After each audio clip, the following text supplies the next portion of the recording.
Qalbun salim, kata Ibnul Qayyim, hati yang selamat itu: 1, selamat dari syirik, 2, selamat dari bid'ah, 3, selamat dari ghaflah, 4, selamat dari syahwat, 5, selamat dari syubhat.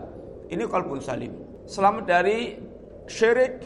Syirik kalau diwujudkan akan menghancurkan tauhid. Selamat dari bid'ah.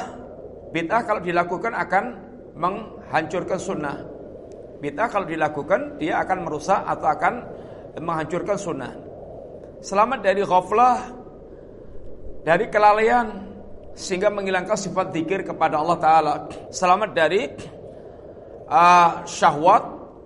Orang kalau udah dililit syahwat itu, dia gak peduli dengan aturan Allah Ta'ala.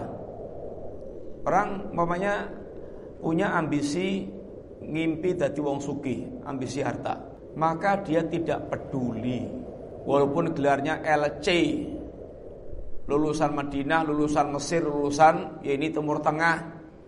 Kalau sudah kemudian ngimpi kedanan jadi orang kaya, kedanan bondo, ya dia akan jual apapun, yang penting kemudian dapat harta. Kalau perlu agamanya dijual kalau kurang untuk mendapatkan harta. Sudah tidak peduli lagi dengan halal haram.